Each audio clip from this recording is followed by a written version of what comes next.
Transferring wealth successfully starts with asking yourself questions that will give your family a better life now and for generations to come. In this podcast, financial professionals John and Michael from Copper Beech Financial Group guide you through eye-opening questions to help you discover the truth about your wealth. Now, on to the show. Hello and welcome to The Truth About Wealth with John and Michael Parise of Copper Beech Financial Group. Today we are going to be talking about family meetings, and this is going to be an interesting topic to me. I love the thought of family meetings. We've touched on multi-generational family meetings before in our discussions, and we're going to do a deep dive today. So let's get started. Good morning, guys. How are you? Good morning, Eric. Hey, Eric. Good morning. All right. So what's going on? We've got family meetings, and I've usually referred to these as multi-generational family meetings, and I'm assuming that's kind of the point, to get everybody together. Is that what you call them, or is it just family meetings for you guys? Family meetings, typically. Right. Yeah, but the goal, you're right on, is intergenerational, multi-generational. That's definitely the key here. All right. Where do we start in this process? How do you even broach that subject with a family? Is that part of the onboarding process or the discovery process that you guys have? Yeah, let me start the meeting today. It's really a dialogue that we have with families. Obviously, planning is a key focus of ours, and we take our families through, as we talked in the past in other podcasts, a very in-depth analysis and implementation of change in their planning for generations. That's very complex by its nature. But along the way, who controls all the information? How does it get to the next generation? How do they understand all the components that were put together? So family meetings have become, from our perspective, a very, very important part of the equation to allow the next generation and all members of the family to understand, the vision of, or we often talk about the mission statement of the family, where they're going and what their goals are, what they want to try to achieve, from implementation of values to transfer wealth to community and all those other aspects of planning that they focus on. These meetings are critical from our perspective to get everybody on the same page. I think we've mentioned the shirt sleeves proverb on prior podcasts, but just to reiterate what that is, that's a proverb that essentially says that wealth is created and lost within the span of 3 generations. And so that's this recycling process that really happens with family wealth. And a lot of the experts in this field, when they study it, one of the major reasons why they believe this happens is because there's too much focus on, let's say, the financial capital of what makes up a family, and not enough focus on the intellectual capital, the human capital, the social capital that makes up a family. And these family meetings are really ways in which we can sort of bridge that gap and really focus on those other less talked about areas. Yeah, absolutely. I think that any family that's looking to build and preserve wealth, I mean, if you look at buildings, right, ancient buildings that have great foundations, they last for thousands and thousands of years. And you're talking just, you said, I think 3 generations, Michael, with Right. 60 to 80 to 100 years in just a few generations. You want your building to have a better foundation than that. You don't want things crumbling around you or around your great-grandchildren in 60 years. That would be devastating to see if you're still around. So That happens often. yeah, that's unfortunate. Yeah, and we may have mentioned this statistic on prior podcasts as well, but I think it's such an important statistic that there is the Institute for Preparing Heirs had a study, and they surveyed 1,000 high net worth families, and were asking about their process of transferring wealth between generations and sort of the struggles that they may have had with that. And of those 1,000 families that they surveyed, 700 of them responded that they failed to adequately transfer wealth to the next generation, which I found an astounding statistic. I almost fell off my chair when I read it, because Me as well. I mean, it's 70% of these families failed to do that. And when they delved down further to ask why that happened, 85% of those 700 families said that the reason why they failed to transfer wealth was either because they did not properly communicate between the generations, and that they also did not properly educate the next generation in terms of being able to handle the wealth that was going to be transferred to them. So these family meetings, again, become really, really important to help discuss that with the family, because all of our families are very concerned about that, as are we. And again, this family meeting just becomes a really important way to help prevent these startling statistics. Yeah, and remember we talked in previous podcasts, Eric, about how complex families are in general. I mean, your family, your kids are all different, your siblings are all different. How do you get a mindset where you bring all these different parties together and agree on a topic or agree on a focus? Yeah. It's a challenge, and it gets to be, we kid around all the time, we're more psychiatrists than financial advisors most of the time, because we help guide the family emotionally through a lot of these issues. It's never going to get right or perfect. We try our hardest to get it to the right spot. I'll give you an example. Michael mentioned intellectual capital and human capital a little while ago.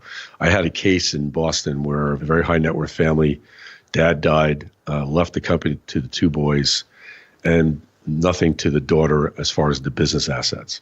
When the father died, our team came in and we did all the review and the auditing of the final estate of his father, and brought all the family in and have a family meeting with the advisors. And the daughter sat in the front row and had her arms crossed. And that's a messaging as a speaker. Absolutely. I don't want to be here. This is not, I wasn't never part of this. Yeah. I don't want to be here. My brothers kind of run the show, and my dad never really got me involved.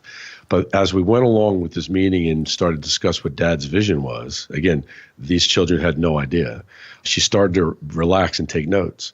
And after the session was over, she came up to me and she said, "John, that was a very, very powerful meeting. It was very enjoyable. And I never realized how my dad thought about things. And after this meeting, I'm going to talk to my brothers. I want to get reconnected to the business if possible." Now, the older brother heard it and he winked at me. And guess who runs the company now and double the revenue? The daughter. So this human capital, you don't know who they are. They could step up to the plate and make a huge difference. She made a huge difference in this company going forward. And that was from one meeting, one discussion. That's how powerful these meetings can be. Yeah, I mean, that's fantastic. I teach communications, and part of communications is body language and learning people's body language. And as you know, John, that arms crossed is closed, right? I mean, that is, I'm closed. I'm not really willing to listen a whole lot. I'm sitting here because I have to be here, just like you had said. And for you to kind of break down those walls and break down those barriers, that's pretty powerful. But I just go back to kind of what society is telling these young folks, right? I mean, I say young folks, that puts me really old, doesn't it? But Me too. Right? The younger generations, what are they seeing from the media? What are they seeing from just the social behaviors of other people, other peers their age? I don't want to label millennials. I don't want to generation X, Y, Z, whatever they are.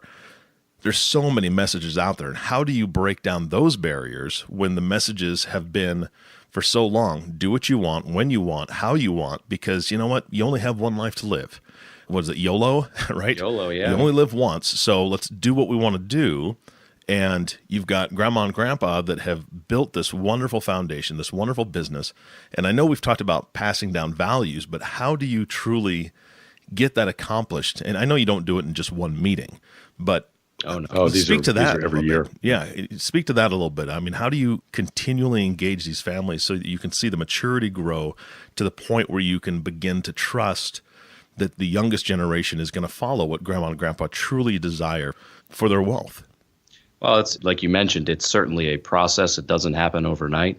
And of course, every family is different. Every family has different dynamics and circumstances that play into that. I think it's really just a process. And as my dad said, nothing's ever going to be perfect. But one thing that is, I think, important in these discussions is, again, having that intergenerational communication. It can be a real struggle. I think we've done a good job with our families of sort of bridging that gap. But if you look at it from the standpoint of, in your example, Eric, grandma and grandpa having a certain set of values for how the wealth should be managed, and those values should be passed on in a great many cases to the next generation.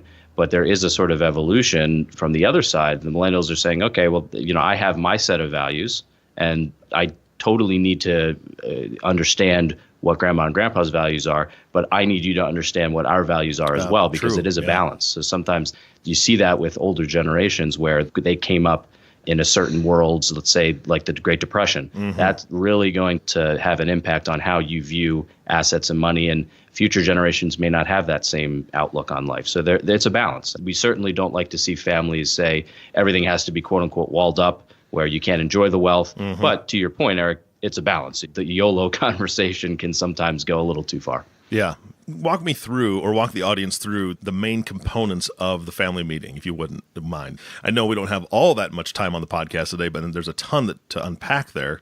But sure, what are the basics? Well, I think if you're a family listening to this and you're trying to start this process, I think it's important to almost treat it, and I hate to sound sterile when I say this, but treat it almost as a meeting, like how a business would have a meeting. So set an agenda, have a specific place that you're meeting. A lot of families like to do that in a neutral place. So maybe they go someplace outside of the family household to make sure that they're having this meeting. That just, it's from just an environmental standpoint, tends to work a little bit better with families. So things like that, I think, are important to have from the outset. Yeah, and the mindset from the attendees should be, they should be patient and respectful, because the communication from one generation to the next, sometimes the clarity gets confused. And I know you're probably going to laugh when I tell you this. Grandma and grandpa were depression babies, and they didn't tell anybody anything, because they worried about every penny, because that's how they grew up. So talking to the next generation up, there was a secrecy about what they had and where it was and how it was going to be protected. And only until the last minute when Grandpa died, everyone knew where everything was. I can tell you case after case. Michael is smiling. We say it all the time. Is I never knew what my grandma and grandma had, or my father and mom had. I didn't understand it. So this is a starting point where the communications begins, where let's understand where things are and what was created to protect it. Now, often comes up in the conversation, families say, well, I don't want my kids to know how much money we have. I smile and I said, listen, they know you're rich. How rich you are, they don't know. But you have 3 homes, you have 14 cars, whatever it might be. They know you're wealthy. So you don't have to tell them the zeros, but you could talk about wealth in general and say, we have wealth that needs to be transferred, and here's the reason why we set these trusts up. So first of all, there's got to be clarity on the mission, what we're trying to accomplish as a family long term. The second, when you attend these meetings, you have to be open-minded, and you have to be part of them. You have to be present. You have to be willing to share information. So we foster that with members. Listen, this is a once-a-year meeting. If you're unhappy about something, throw it out there. Let's all talk about it, because that's going to make these meetings important to all parties. So we try to open up the dialogue.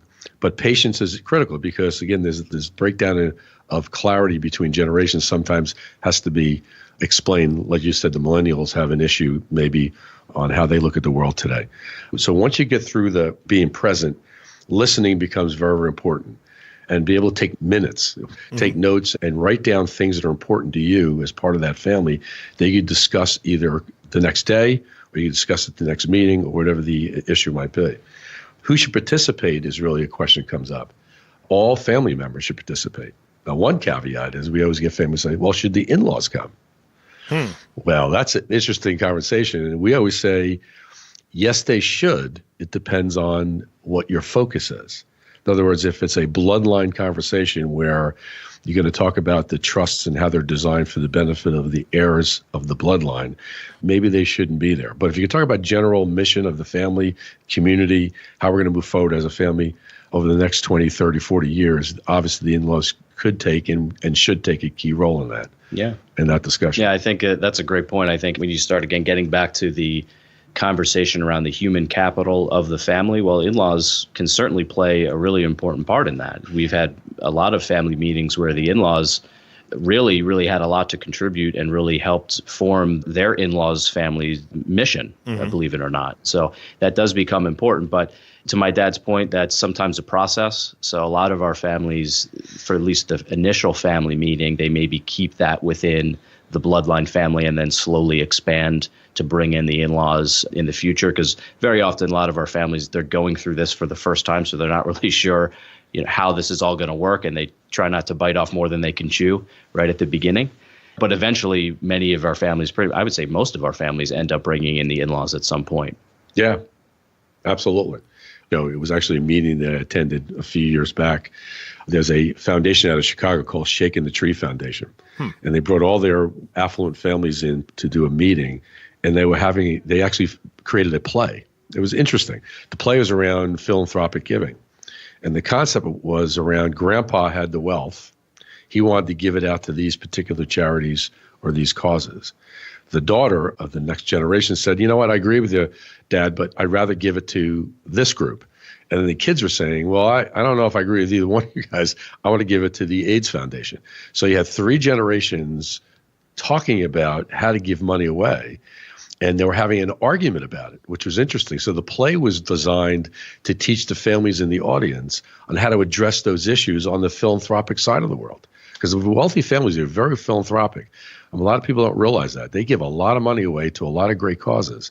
And this play was designed just to do that, to teach these families. And a family jumped out in the audience, jumped out and said, I'm having that conversation with my family right now. I need to talk to you guys after the show. Mm-hmm. So it was really funny, but it had content, which was very appropriate. But it's that generational communication that there was a balance, as Michael just said, a balance between all 3, and they got to a happy place. That's a unique way to approach it. Yeah. Oh, yeah. So absolutely. When you guys have the family meetings, how much are you presenting? How much is run by a family member? And what's the prep look like for that? We usually initiate and sort of supervise the meeting. So we'll usually kick it off and develop the agenda and send that out to the family members.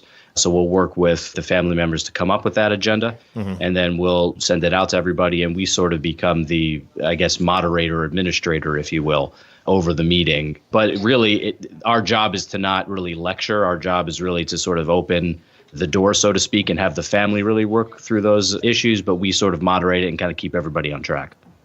All right. When it comes to emotions in these meetings, I'm sure they run pretty deep.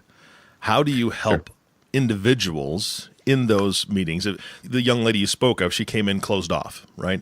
But you may have people that come to the meeting apprehensive or really fearing what's going to be said, or sad because they're thinking about end of days. The passing of wealth means usually the passing of a relative. And so looking at those different types of emotions, like how do you help individuals through those moments when it can get a little bit tough in those meetings? It's difficult. I think we've been fortunate where we haven't had too many of those issues really become a big problem. I say it's a process. So that if that does happen, it's really, again, being open-minded. And I think, again, we've had good families where we've always encouraged and in some ways require everybody to really be open-minded. Again, that listening comment that my father made earlier, that's how, again, I think that open-minded dialogue really does help that a lot, because if you do have one family member that's apprehensive about coming into the meeting, maybe there's, an issue that has happened in the past that's really been sticking in their craw for a good number of years, and this meeting or this forum really becomes a way for them to sort of air their grievances, so to speak. But we always encourage that be done in a respectful manner and that there's no judgment going back and forth. So I think we've been successful. And again, having us involved in that, I think does help that too, because it's not just the family that's sort of left trying to figure that out on their own. We can kind of be that stabilizing force to help minimize those issues. Yeah, we had a recent case where we had a client come in and we were dealing with this estate conversation, and we're talking about his beneficiaries. And he wanted to split the assets up with all of his kids. He's married twice, multiple family members. And he wanted to leave one of the sons out. So I said, is there a reason why you're leaving Joe out? Well, he really hasn't been part of the family. He's distant. He's this, he's that, whatever the conversation was. I turned to him. I said, you know what? We always run into this, but I want you to keep your mind open to that sometimes children mature differently. They adjust to change. And I wouldn't necessarily be that concrete about it, but obviously I'll follow your direction and we'll do that. Well, about 3 months later, he came back. He said, listen, I'm changing my will. Joe's back in. Based on our conversation I had a conversation with him, took him to dinner, and he's really changed and he's different. He's back now part of the family. Now he's part of those ongoing meetings. So sometimes a very small conversation can make a difference. That's why these communications are important, not only to clients, but to the members of the family, that one day things can change forever for that family to the positive. Yeah. It's just you have to have the conversation. You have to start it. We work with families that never talk to each other. The kids have no idea what's going on. They're angry at this sibling or that. And sometimes we help, again, being that psychiatrist, sometimes we help bring them together for the right reason, not a selfish one that the children might have against each other as siblings, just as a general focus on how we're going to move this family forward to be better stewards of wealth. And that's really what the whole character of this is. Let me paint a scenario for you, because I've got this question is kind of bouncing around in my head. You've got grandma and grandpa who have initiated this conversation with you, and that's the clients that you're working with. let's say they're in their 70s. And then you've got their children, which in their 40s to 50s, and then you've got some 20 to 30-year-olds in the mix as grandkids. Once you've opened this conversation, you've had a family meeting, or maybe you've had a couple family meetings, how do you guys balance? I kind of picture you guys as the wizard behind the curtain, right? They've pulled the curtain. Aha, there's the people that are running the show here, right? And that's, they're involved, and they're the ones that are really helping grandma and grandpa. How often at that point are you receiving phone calls from the children and or the grandchildren in between family meetings or during that year where they're wanting to ask you questions? And how do you handle that so that grandma and grandpa are still making the primary decisions and you're engaging their family, but at the same time not engaging to the point where, you're answering questions that need to be answered later on in the family meeting or grandma and grandpa need to address? How do you handle that? That's a good question. I think you're right. I think ultimately it's the family's decision. And so if we're, let's say, starting to work with mom and dad in that example, it's not to say that they dictate the process, because there's no dictation here when it comes to these types of meetings, but they're sort of the family leader. So a lot of times they're the ones that sort of set the stage, again, with how much is either revealed in the family meeting, because my dad says sometimes we don't even talk about dollars and cents at the early family meetings because we're not quite there yet, or the family's not quite there yet.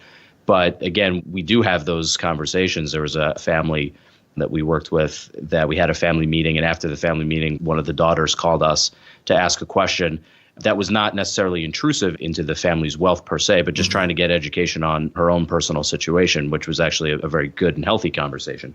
But if that situation arises, we'll usually try to defer back to that family meeting context, because again, when you start getting into these, I call them ex-party type of communications where maybe mom and dad are just communicating to one sibling and not the others, that can sometimes cause some issues. So a lot of times we will try to defer that or put that as an agenda item for the next family meeting to discuss, because again, we want to keep that open communication, because I think it was on our first podcast, we talked about, Dad, your personal situation with your sister and your mother's estate, and how that communication, if it's not done properly, can cause family strife. So we try to really avoid that as much as we can. It's not perfect, but I think we do a pretty good job of that. Yeah, I couldn't be more agreeable to Michael's comments. It's never going to be perfect. It's never going to be exactly the way everyone thinks it should be. But you got to make an effort to try. Because if you didn't try, you're going to fall or take more risk, and it's never going to be achievable because people aren't focused on the issues. So we try our hardest as advisors with the other team of advisors to kind of keep the family on track. And we find when you do these meetings every year, they get better. Now, we have a family out of Florida that we now have all the kids involved. And now they're involved in every single meeting quarterly we have with the client on his wealth. In other words, they know his numbers, they know where the assets are, they know the values of the assets. So families mature into, all right, kids, now you need to know what we have and what box it's in and how that box operates. So you guys can understand that when I'm no longer here. So these meetings get better over time. And again, we've been doing this 10, 15 years under Copper Beech, actually 11 years. But I've been doing this for 35 years in the same concept where you try to take the best road and hope for the best. And sometimes there's forks that you shouldn't take. Sometimes you fall in some potholes, but you have to pick yourself up and try to achieve for that, that end game in mind, having that family discussion work. Yeah, I really picture you guys as a GPS. Sometimes you just got to reroute, right? Redirect, get them back on this path or that path. Yeah. Hey, we are running low on time. Is there anything else that you want to share today about the family meeting process? Just it has to be done. I think any family, regardless of your wealth, it doesn't matter how rich you are, your children should know what's going to occur if something were to happen to mom and dad. It's as simple as that. Yeah, I couldn't echo that anymore. It's vital to have these meetings. Every family needs better communication. I mean, everybody Absolutely. could benefit from that. So, guys, thank you so much for your time today. This is Thank you, fantastic. Eric. Thanks, Eric. All right, and thank you all for listening to the Truth About Wealth podcast with John and Michael Parise. If you have not subscribed to the podcast yet, please click the subscribe now button below. This way, when John and Michael come out with a new podcast, it'll show up directly on your listening device. This makes it much easier to share these podcasts with your friends and family, and this is a great way to broach this subject of wanting to have a family meeting or desiring that. If you're listening to this And this is something you want to do. First, reach out to John and Michael. And second, share this podcast with either your son or daughter or your grandkids and just let them listen to it. Let them learn a little bit about what the future holds. Again, thanks for listening today. For everyone at Copper Beech Financial Group, this is Eric Johnson reminding you to live your best day every day. And we'll see you next time. Thank you for listening to the Truth About Wealth podcast. Click the subscribe button below to be notified when new episodes become available. The information covered and posted represents the views and opinions of the guest and does not necessarily represent the views or opinions of Copper Beech Financial Group. The content has been made available for informational and educational purposes only. The content is not intended to be a substitute for professional investing advice. Always seek the advice of your financial advisor or other qualified financial service provider with any questions you may have regarding your investment planning. This material is for informational purposes only. Neither APFS nor its representatives provide tax, legal, or accounting advice. Please consult your own tax, legal, or accounting professional before making any decisions. Securities offered through American Portfolio Financial Services Incorporated, a member of FINRA SIPC. Investment advisory and financial planning services offered through American Portfolio Advisors Incorporated, an SEC-registered investment advisor. Copper Beech is an unaffiliated entity of APFS and APA. Any opinions expressed in this forum are not the opinion or view of American Portfolios Financial Services Incorporated, APFS, or American Portfolios Advisors Incorporated, APA, and have not been reviewed by the firm for completeness or accuracy. These opinions are subject to change at any time without notice. Any comments or postings are provided for informational purposes only and do not constitute an offer or a recommendation to buy or sell securities or other financial instruments. Readers should conduct their own review and exercise judgment prior to investing. Investments are not guaranteed, involve risk, and may result in a loss of principal. Past performance does not guarantee future results. Investments are not suitable for all types of investors.